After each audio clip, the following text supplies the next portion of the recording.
ఓ చోట గుంపులు గుంపులుగా వస్తున్నారు. దేవుని ప్రజలంతా గుంపులు గుంపులుగా వస్తున్నారు. వాళ్ళని చూసిన జనం ఏమన్నారంటే, ఎక్కడికి వెళ్తున్నారు మీరు? హలో, మీరు ఎక్కడికి వెళ్తున్నారు? ఏమిటి గుంపులు గుంపులుగా బయలుదేరి ఎక్కడికి వెళ్తున్నారు అని వాళ్ళని అడిగారు. మేమా మా దేవుణ్ణి ఆరాధించడానికి వెళ్తున్నాం అని వాళ్ళు అన్నారు. ఎక్కడి నుంచి వస్తున్నారు? మేము ఒకప్పుడు ఇనప కొలిమిలాగా, కొలిమిలో ఉన్నట్టుగా ఖాళీ బుగ్గై బూడిదైపోయి జీవితాలు అనవసరం అనుకొని ఒకప్పుడు అదిగో ఆ పాపపు శాపంలో ఉన్నాం. నిజమైన దేవుణ్ణి నమ్ముకొని, మాట్లాడే దేవుణ్ణి నమ్ముకొని, మా కష్టాలు, మా బాధలు, మా శ్రమలు అర్థం చేసుకునే దేవుణ్ణి మేము నమ్ముకొని ఇక ఆయన్ని ఆరాధన చేసుకుందామని ఈ పాపపు ఊబిలో నుండి, ఈ ఇనప కొలిమిలో నుండి మా జీవితాల్ని పీల్చి పిప్పి చేసిన ఈ ప్రాంతం నుండి మేము వెళ్ళిపోతున్నాం, దేవుణ్ణి ఆరాధించేదానికి వెళ్ళిపోతున్నాం అని ఆరాధించుకుంటూ దేవుని గురించి కీర్తనలు పాడుకుంటూ అలా వెళ్ళిపోతున్నారు. చాలా దూరం ప్రయాణం, వెళ్ళిపోతున్నారు. పిల్ల జల్ల అందరు కలిసి వెళ్ళిపోతున్నారు. అలా వెళ్ళిపోతుంటే ఓ ప్రాంతానికి వచ్చినప్పుడు ఆ దేశాన్ని పరిపాలిస్తున్న రాజు ఏం చేశాడంటే, ఆగలే, ఎక్కడికి వెళ్ళేది మీరు? అయ్యా, మేము మీ దేశాన్ని దాటి అద్దరికి వెళ్ళిపోతాం, మా దేశం అక్కడ ఉంది, అక్కడికి వెళ్ళి మేము దేవుణ్ణి ఆరాధించుకోవాలి అని ఆ రాజుగారిని కోరుకున్నారు. అయితే రాజుగారు ఏం చేశారు తెలుసా? పొరపాట్లు కూడా మా దేశం మీద వెళ్ళేదానికి లేదు. మీరు ఇంతమంది జనం మా దేశం మీద వెళితే మా దేశం ఉంటుందా? మా పొలాలు ఉంటాయా? మేము బతుకుతామా? అదిగో అదొక దారి ఉంది చూడు, అదిగో అటొక దారి ఉంది, ఆ దారిని మీరు మీ దేశానికి వెళ్ళండి అని ఈ రాజు వాళ్ళకి చెప్పాడు. వాళ్ళు అన్నారు, బాబు మేము చాలా దూరం ప్రయాణమై వస్తున్నాం, మేము ఇటు తిరిగి వెళితే ఇంకొక 80 కిలోమీటర్ల దూరం ఎక్కువైపోద్ది, ఇటు వెళితే 8 కిలోమీటర్లో అవతల దాటిపోతాం, బాబుని మీకు దండం పెడతాం, మమ్మల్ని పోనివ్వు బాబు అని అంటే, దేవుడు లేడు, జీవుడు లేడు, నోర్మై, భక్తి అంట, ప్రార్థన అంట, వీళ్ళు దేవుడు అంట, ప్రార్థన అంట, భజన అంట, ఆరాధన, నోర్మై అని రాజుగారు దేవుని బిడ్డల్ని అదో రకంగా మాట్లాడాడు. మాట్లాడితే వాళ్ళంతా ఏం చేశారు? అలా దేవునికి మొరపెట్టారు, అయ్యా ఈ మూర్ఖుడు మనసు మార్చు, మమ్మల్ని ఈ దేశం మీద పోనిచ్చేటట్టుగా ఆడి మనసు మార్చయ్యా, 8 మైళ్ళలో మేము అవతలకి వెళ్ళిపోతాం, 80 మైళ్ళు తిరిగిపోమంటున్నాడు ఈ మూర్ఖుడు, ఆడి మనసు మార్చు బాబు అని దేవుని బిడ్డలందరూ ప్రార్థన చేస్తున్నారు. అంతలో ఈ రాజుకు ఒక పుండు పుట్టింది.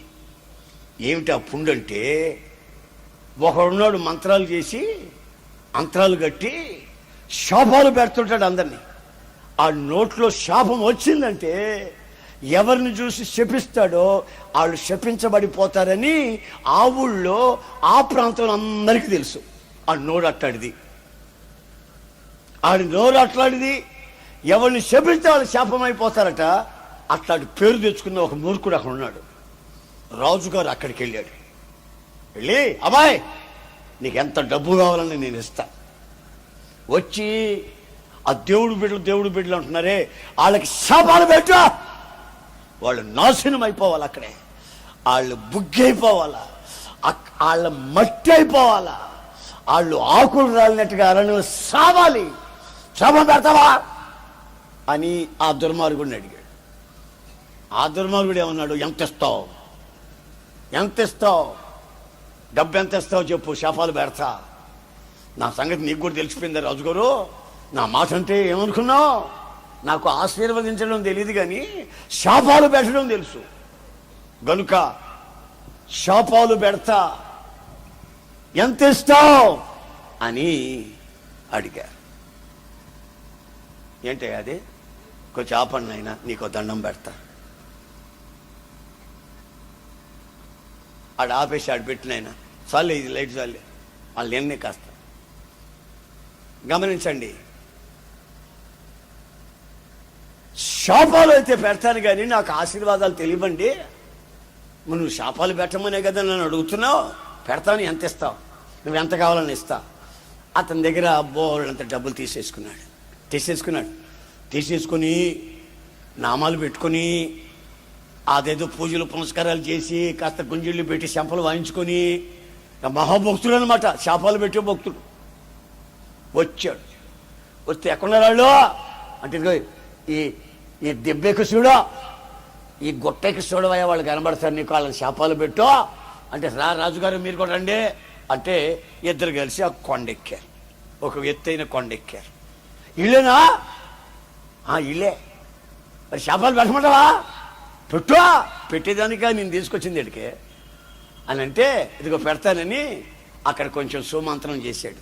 ఆ నిమ్మకాయలు పెట్టి, పచ్చిమిరపకాయలు నిలబెట్టి, పేడ తెచ్చి, పేడలో పువ్వులు పెట్టి ఈ దరిద్ర పనులన్నీ చేశాడు. ఏమండే, ఆడికి పూజకి పేడే కావాల్సి వచ్చింది, ఇంకేం దొరకలే వాడికి. పేడ పెట్టి పేడలో పువ్వులు పెట్టి ఇక భజన చేసి చెవిలో పెట్టుకున్నాడు.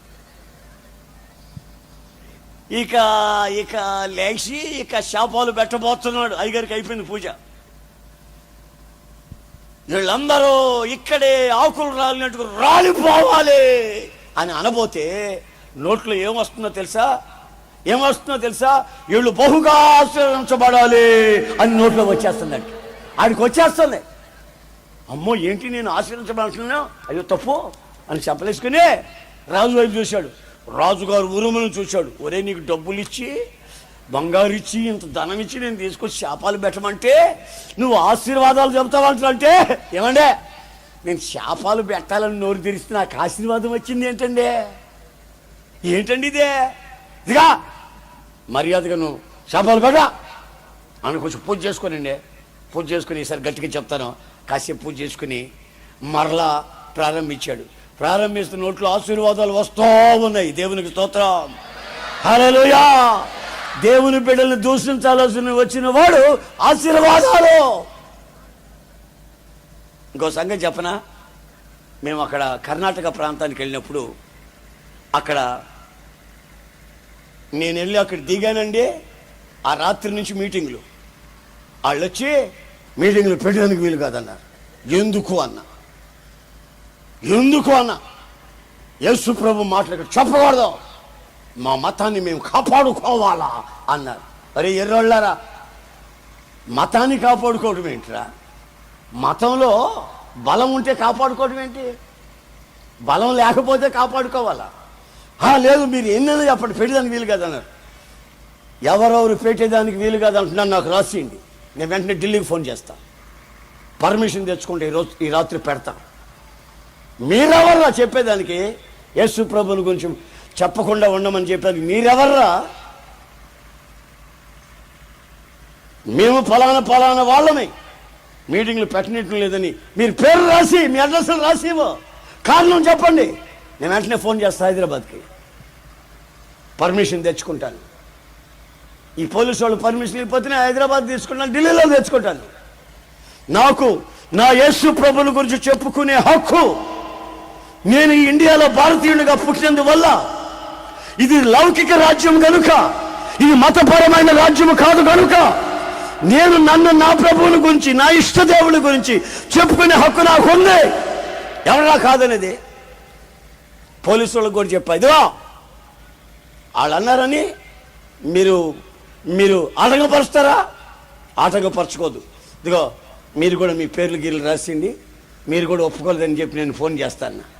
అప్పుడు ఏమన్నారో తెలిసినా, ఏమండే యాసన గారు, అట్లా మేము రాసిలేము కానీ మీరు ఈ రాత్రికి పెట్టండి, వాళ్ళని కూడా రమ్మంటాం, కుర్చీలు వేసి కూర్చోండి, మీ మతాన్ని గురించి ఏమన్నా చెప్తే అప్పుడు ఆపేస్తాం, మీరు కూడా కుర్చీలో కూర్చోండి, ఆయన గారు ఏదో చెప్తారంటే వినండి అని పోలీసు డిపార్ట్మెంట్ వాళ్ళకి చెప్పారు. మీరు చెప్పారని మేము ఆపలేమండి. ఇది సెక్యులరిజం. ఇది ప్రతివాడు తన ఇష్టదేవుని గురించి ప్రకటన చేసుకున్న దానికి సర్వ హక్కులు భారతీయుడికి ఉన్నాయి. ఒక దొర ఇక్కడికి వచ్చి మాట్లాడడానికి లేదు, కానీ మేము మాట్లాడవచ్చు, మాకు హక్కు ఉంది. దొరలు మాట్లాడకూడదు, ఇక్కడికి వచ్చి మేము మాట్లాడవచ్చు. మేము ఇక్కడ పుట్టి పెరిగాం కనుక. పోలీసు వాళ్ళు వ్యాన్ తీసుకొని వచ్చి ఒక 30 మంది నిలబడ్డారు. మీరు ఏం మాట్లాడతారో మాట్లాడండి, మత సంబంధంగా ఏమైనా మాట్లాడారంటే మేము ఒప్పుకోం అన్నారు. మీ మతాన్ని గురించి ఏం చెప్తావయ్యా, మీకే కాపాడుకోవటం చేత కాకపోతే నా యేసు ప్రభువుల గురించి చెప్తాను వినండి అన్న. వీళ్ళు వచ్చి కుర్చీల్లో కూర్చున్నారు.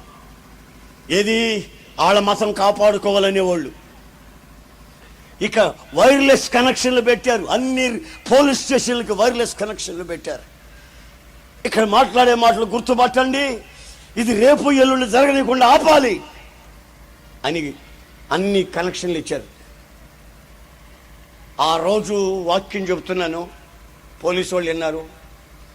ఆ మతపరమైనటువంటి పెచ్చోళ్ళు ఉన్నారే, మతం అనే మతం కలిగిన వాళ్ళు విన్నారు. వీళ్ళంతా విన్న తర్వాత ఉసూరుమంట ప్రార్థన చేసుకుంటా, నేను ప్రార్థన చేస్తున్నా, వాళ్ళు ఉసూరుమంట లేచి మన గురించి ఏం మాట్లాడలేదు ఆయన. యేసు ప్రభువో అని చెప్పాడు. వాళ్ళని గురించి చెప్పేదానికి ఏముందండి, యేసు ప్రభు నువ్వు చెప్పుకునే దానికి రాత్రింబళ్ళ చెప్పుకున్న తనివి తీరదాం. ఆయన పరిశుద్ధుడు. తర్వాత కొంతమంది రోగులు ఎవరో వచ్చారు, వాళ్ళకి నేను ప్రార్థన చేస్తున్నా. వాళ్ళల్లో 2-3 కింద పడ్డారు. పడ్డ తర్వాత వీళ్ళు వచ్చి ఎందుకు పడ్డారు అని అడిగారు. పడ్డా వాళ్ళని అడగండి అన్న.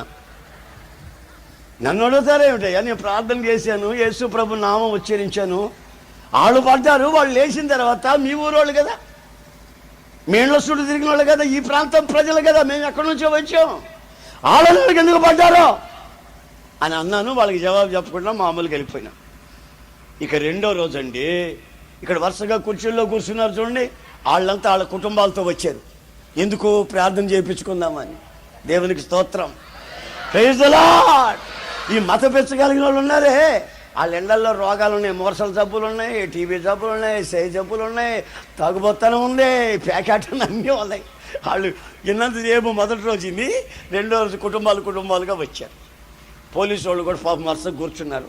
వాళ్ళు పిల్లల్ని భార్యని పిల్లల్ని తెచ్చారు నాకు తెలియదు. కానీ ఈ సందాలు వసూలు చేస్తున్నారే, సందాలు పడుతుంటారు చూడండి మీటింగ్ టైంలో, ఆ టైంలో ఈ కుర్రాళ్ళు పోలీసు వాళ్ళు జరగబోయారు సందా చేయమని. నేను ఎవరే అంటానే ఉన్నానా, నా చిన్నపిల్లలు కదండి, వాళ్ళు చూడకుండా సందా ఇటు సంచి పెట్టేసరికి పోలీసు వాళ్ళు మొత్తం డబ్బులు తీసి దాంట్లో వేసారు. ఇక ఈ మత పెచ్చోళ్ళు ఉన్నారే, వాళ్ళ దగ్గర పోయారు, వాళ్ళ దగ్గర సంచి పెట్టారు, వాళ్ళు మళ్ళీ డబ్బులు వేసారు, సందా వేసారు. ఇట్లా మీటింగ్లు జరిపించమని. ఇంకా దేవునికి స్తోత్రం. ఇక మూడో రోజు పొరపాటును కూడా ఎవరు రాలేదండి. ఎందుకు రాలేదంటే వాళ్ళు చెప్పే మాటల వల్ల మనుషులు మారుతున్నారు. మనం ఎన్ని భజనలు చేసినా తాగుబోతు భజనలు, మనం ఎన్ని భజనలు చేసినా, ఎన్ని పూజలు చేసినా, ఎన్ని పండగలు చేసినా ఎవడూ మారలా, ఒక్కడ మారలా. తాగుబోతాడుగానే ఉంటాడు. పండగ ముందు తాగుబోతాడే, పండగ అయిన తర్వాత తాగుబోతాడే. ఇక మారింది ఎక్కడ? పండగ చేసింది ఎందుకు అర్థం కాదు, లక్షలు ఖర్చు పెట్టి. ఇదిగో వాళ్ళ బ్రతుకుల్లో వాళ్ళు చెప్పే మాటలకి త్రాగుబోతులు మారుతున్నారు, ప్యాకాటగాళ్ళు మారుతున్నారు, నరహంతకులు మారుతున్నారు, బందిపోడు దొంగలు మారుతున్నారు, విభిచారులు మారుతున్నారు. సమాజానికి వాళ్ళు చేస్తున్న మేలు ఏమిటో ఒక్కసారి ఆలోచించు. తాగుబోతాడు నా దగ్గరికి వచ్చి, ఏమండి ఏసన్ గారు తాగొద్దు అని అంటున్నారు మీరు. మేము తాగకపోతే ప్రభుత్వం పడిపోద్దండి అన్నాడు వాడు. ఇప్పుడు ప్రభుత్వం దేని మీద ఉందో తెలుసా? ఈ లిక్కర్ సహాయం మీద ప్రభుత్వం నడుస్తుంది. మేము తాగకపోతే ప్రభుత్వం పడిపోద్ది, మేము తాగితే మేము ఒక్కరిమే పడతాం, మేము తాగితే మేము పడతాం, మేము తాగకపోతే ప్రభుత్వం పడిపోద్ది. మీరు తాగొద్దని చెప్తున్నారు ఏమిటండి అని అంటాడు. దేవుడి దయ వల్ల ఇప్పుడు ఆ చీప్ లిక్కర్ తాగిన వాళ్ళందరూ సస్తున్నారు. రోజు పేపర్లు ఇదే గొడవ, తాగిన వాళ్ళు మొత్తం చస్తున్నారు. వాళ్ళకి దేవుని అద్భుతమైన క్రియ ఏమిటంటే తాగుబోతులు మార్చేదానికి ప్రభు ఒక అద్భుత క్రియ. ప్రభుత్వాలే ఈ దేశాన్ని పరిపాలించాలి అని కోరుకున్నాం. తాగుబోతుడు ఎవడైనా, త్రాగుడిని అమ్మేవాడు ఎవడైనా పడిపోవాలి. ఎందుకంటే ఎన్నో కుటుంబాలు త్రాగుడు వల్ల శాపానికి గురైపోతున్నాయి. త్రాగుడు వల్ల మనిషి పశువు అయిపోతున్నాడు. మనుషుల్ని పశువులు చేసి ప్రభుత్వాలు చేయడం అనేది మామూలు పని కాదు, అది ద్రోహం, సమాజానికి ద్రోహం. ప్రజానికానికి ద్రోహం. కనుక నా ప్రియమైన సహోదరులారా, నేను చెప్తున్నటువంటి యేసుక్రీస్తు మాటల ద్వారా సమాజం ఈ రోజున మంచితనానికి, సమాజం ఈ రోజున పవిత్రతకి, నీతికి, నిజాయితీకి నిలబడాలని యేసుక్రీస్తు యొక్క మాటలు వాళ్ళ జీవితాల్ని పవిత్రతలోనికి నడిపిస్తున్నాయి.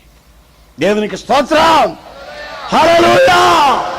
కుటుంబాలు చక్కబడుతున్నాయి, కుటుంబాలలో ఉన్న శాపాలు తొలగుతున్నాయి, కుటుంబాలు ఆరోగ్యంగా ఉంటున్నాయి, త్రాగుబోతులు మారుతున్నారు, కుటుంబాలుగా విప్లవాత్మకమైన మార్పుని తీసుకొని వచ్చి పెడుతున్నాయి. నేను ఒక్కడిని మారాను ఆ రోజున. అది 1964 సంవత్సరం. ప్రభు నాకు వెలుగును చూపించి, ఒక జ్యోతిర్మైన వెలుగు నాకు కనిపించి ఆయన నా జీవితాన్ని మార్చాడు. అంతటితో ఆయన సరిపెట్టుకోలేదు, నా నోట ప్రభు మాట ఉంచాడు. అందువల్ల ఆంధ్రదేశంలో, ఇండియాలో, దేశాలలో, ప్రపంచమంతా అనేకుల జీవితాలకి ఈ ఒక్కని ద్వారా క్షేమము కలిగేటట్లు చేస్తున్నాడు. మీరందరూ మారారనుకోండి, ఇక ప్రపంచంలో, ఇక మన భారతదేశంలో యేసయ్యని తప్ప మరొకరికి దండం పెట్టేవాళ్ళు ఉండరు. కారణం ఏంటంటే యేసయ్య సజీవుడు, మాట్లాడుతున్నాడు. యేసు ప్రభు సంచరిస్తున్నాడు. యేసు ప్రభు నీ కన్యలు తుడుస్తున్నాడు. ఆయన హృదయం బండ కాదు, ఆయన రాతి బండ కాదు. కనికరము కలిగిన వాడు, దయా దాక్షిణ్యాలతో నింపబడిన వాడు, మనిషి జీవితాన్ని మార్చగలిగిన వాడు, పాపాన్ని క్షమించగలిగి శుద్ధి చేయగలిగిన వాడు, పవిత్రమైన మార్గములో నీ చేతిని పట్టి నడిపించగలిగిన సమర్థుడు, శక్తి గలవాడు. ఆయన పేరు నజరేయుడైన యేసు. నజరేయుడైన యేసు మనిషికి ఈ రోజున అవసరమైనది. నజరేయుడైన యేసు. మనిషి వర్షవాయులు తప్పి పశుప్రాయుడైతే, మనుషులు త్రాగి పశువైతే, ప్యాకెట్ ఆడి మానవత్వాన్ని కోల్పోతే, వ్యభిచారంలో చిక్కుకొని శపించబడిన రోగాల మయమైపోతే, మనిషికి ఈ రోజున అవసరమైనది నేను ప్రకటిస్తున్న యేసుక్రీస్తు. ఆ యేసుక్రీస్తు మీ జీవితంలో అడుగు పెడితే, ఆ యేసుక్రీస్తు నామం స్మరిస్తే, ఆ నామ స్మరణ నీ నోట పలికితే నీ కలిగేది ఏమిటో తెలిసిన? పరిశుద్ధత, నెమ్మది, విశ్రాంతి, ఆయన రెక్కల నీడలో ఉన్న సురక్షితమైన అనుభవం నీవు అనుభవిస్తావు. ప్రైజ్ ది లార్డ్, హల్లెలూయా. ఒకడు పనికిమాలినోడు ఈ ప్రజల్ని ఏమో చేయాలని, ఈ క్రైస్తవుల్ని ఏమో చేయాలని విర్రవిగి ఏదో చేయబోతే ఆడి నోట్లో ఆశీర్వాదాలు వస్తున్నాయి కానీ శాపాలు రావట్లేదు. రాజుగారు ఒకసారి, రెండోసార్లు వార్నింగ్ ఇచ్చి, నేను ఇక్కడ తీసుకొచ్చింది వాళ్ళని ఆశ్రయించమనా శపించమనా? నేనేం చేయమంటానండి? నోరు తెరిస్తే ఆశీర్వాదాలు వస్తున్నాయి నా నోట. అదేంటండి, దేశమంతా తిరిగాను, అక్కడ తిరిగాను, ఎవరు శాపం పెట్టమంటే వాళ్ళని శాపం పెట్టాను, ఆ కుటుంబాలు నాశనం అయిపోయినాయి. అయితే ఏళ్ల విషయం ఏమిటో కానీ నేను నోరు తెరిస్తే ఆశీర్వాదాలు వచ్చేస్తున్నాయండి. కాసేపు ఆగండి బాబా, కాసేపు ఆగండి, ఏంటి సంగతి తెలుసుకుందాం, ఆగండి అని ఆకాశం వైపు కన్నులెత్తిలా చూస్తున్నాడు. చూస్తూ ఉండేసరికి జీవము గల దేవుడు కనిపించాడు. ఆమేన్. జీవం గల దేవుడు కనిపించి, నేను ఆశీర్వదించే ప్రజల్ని శపించేదానికి నీవెవడవురా?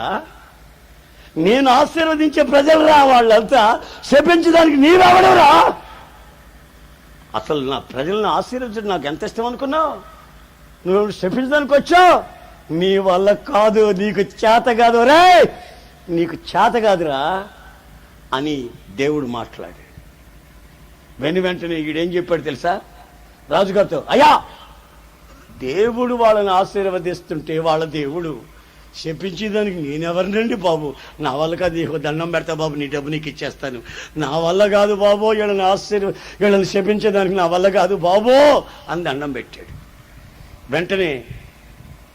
వెంటనే రాజు అడుగుతాడు, ఆశీర్వదించేదానికి వాళ్ళలో ఏముంది? ఆశీర్వదించేదానికి ఏముంది శాపం వాళ్ళ మీదకి రాకుండా ఆటంకపరిచేది ఏమిటి అని ఇతను అడిగారు. ఇతను అంటాడు, నేను నా కళ్ళు తెరవబడిపోయినాయి నాయనో, ఇంతవరకు వీళ్ళని చెప్పించాలని డబ్బు పెచ్చబట్టి వచ్చాను, ఇప్పుడు నా కళ్ళు తెరవబడిపోయినాయి గనుక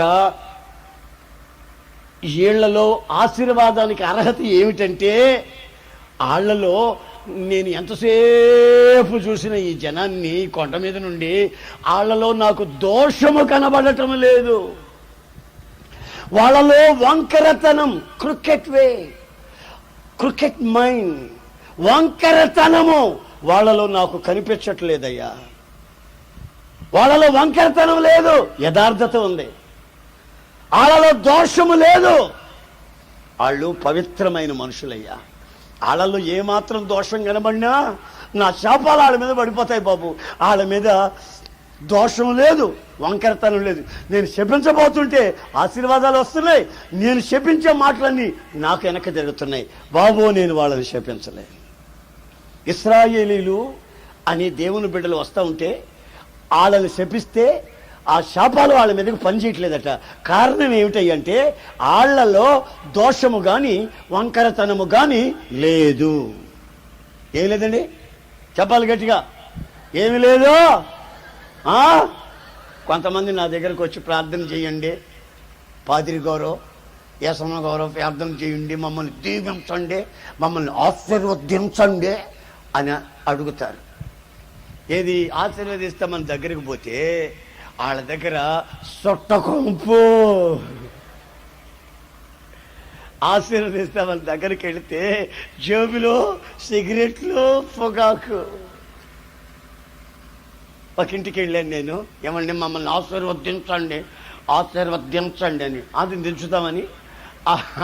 దించుదామని అక్కడికి వెళితే ఆ ఇంట్లోకి పోతే అర్ధనగ్నంగా ఉన్నటువంటి క్యాలెండర్లు మూడు పెట్టారు వరుసగా, అర్ధనగ్నం. ఈ మధ్యలో ఉండేవాడేమో అదో రకంగా ఉన్నాడు, ఆడో మగో తెలియట్లేదు నాకు. ఈ పక్కన ఒక మనిషి కూర్చొని ఉంది, ఈ పక్కన ఒక మనిషి కూర్చొని ఉంది. అట్లాంటి దరిద్రపు క్యాలెండర్లన్నీ ఇంట్లో పెట్టుకొని ఉన్నారు. ఇప్పుడు భర్త ఎవరితోనైనా పక్క మనిషితో మాట్లాడుతుంటేనే రొసరొసలాడుతుంది ఈ మనిషే, మరి ఈ క్యాలెండర్ ఎందుకు పెట్టుకుంది ఇంట్లో?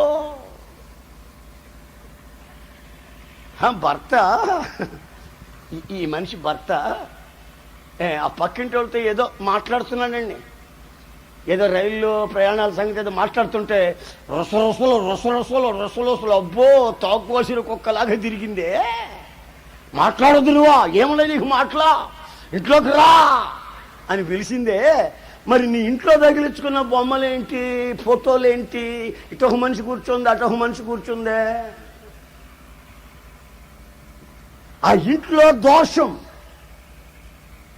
ఒక ఇంట్లోకి వెళితే అక్కడ సీట్ల ప్యాకెట్లు ఉన్నాయి ఇంట్లో, ఇంకొక ఇంట్లోకి వెళ్తే బ్రాందీ సీసాలు, ఈ సీపు లెక్కర పొట్లాలు ఉన్నాయి. ఈ మధ్య ఒక తల్లి నన్ను పిలిచింది, ఇంటి ముందు నిలబడుకొని, ఏమండి మీరు ఏసన్న గారేనా? నేను అవునమ్మా. అటు పోతున్నాను నేను ఇంకోరింట్లో ప్రార్థన చేద్దామని. మీరు ఏసన్న గారేనా? అవునండి. అయ్యయ్యా నాకు ప్రార్థన చెయ్యన్న. పాపం ముసలామి పెద్దామి పిలిచింది అని చెప్పి, రమ్మ ఇంట్లోకి రా, రోడ్లో ఎందుకు ఇంట్లో ప్రార్థన చేస్తామంటే, అమ్మ ఇంట్లోకి వద్దాను, ఆయన నీకు దండం పెడతా, బాబా నీకు దండం పెడతా. ఏమిటి సంగతి అన్న, ఇంట్లో నా రెండో కొడుకో పెళ్లి కాలేదాడికే, ఆడు అక్రమ సంబంధంలో ఉన్నాడు ఇంట్లో. నువ్వు నా ఇంట్లోకి వచ్చే అర్హత నాకు లేదు బాబు. మా ఇంట్లోకి వచ్చి మా ఇంటిని ఆశీర్వదించినా నా కొంప ఆశీర్వదించబడదు. ఆడికి పెళ్లి చేస్తానంటే చేసుకోడు, దరిద్ర పనులని కొంపలో చేస్తాడు. నేను ముసలిదాన్ని, అయ్యా మనకు తగదురా, మన ఇంట్లో వంటలేని పనులు చేద్దురా అని కాళ్ళు పట్టుకుంటే కాలుతో కొట్టాడయ్యా నన్ను. ఆడు దుర్మార్గుడు, నీచుడయ్యా. ఆ కొంపలోకి మనం అడుగు పెట్టకూడదయ్యా. అయ్యా నాకు ప్రార్థన చేయి బాబు. నడి రోడ్లోనే మోకరించింది ఆ తల్లి. ఆ తల్లికి తెలుసు అపవిత్రత ఉన్న చోట, అపవిత్రత దోషము ఉన్న చోట దేవుడు ఆ ఇంటిని ఆశీర్వదించడనే సంగతి ఆ తల్లికి తెలిసి, అయ్యా నన్ను ఆశీర్వదించయ్యా, ఆ కొంప ఆశీర్వదించబడదయ్యా నాకు తెలుసు అయ్యా, నీచమైన పనులన్నీ చేస్తాడు. ఈమె నాతో ప్రార్థన చేయించుకున్న 2-3 నెలలకే వాడు వచ్చాడు, వసూరుమంట వచ్చాడు.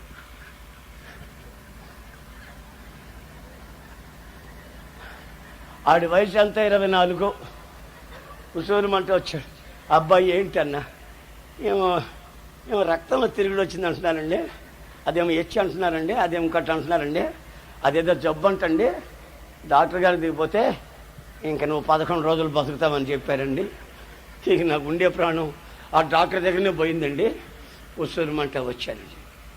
ఒరే మీ అమ్మ చెప్పింది కదరా తిరుగుడు తిరగద్దరు అంటే, తిరగకుంటే ఎట్లా ఉండమంటామండి, వయసు కదండి, మరి పెళ్లి చేస్తాను కదరా, తీసుకొని గుట్టుగా బతకపోయావంటరా, ప్రపంచమంతా గుట్టుగా బతకాలని కదరా యేసు ప్రభు చెప్పింది, నీ తల్లి కాళ్ళు పట్టుకొని చెప్పింది కదరా, విన్నామంటరా? ఏమనండి, నా పరిస్థితి బాగాలేదండి.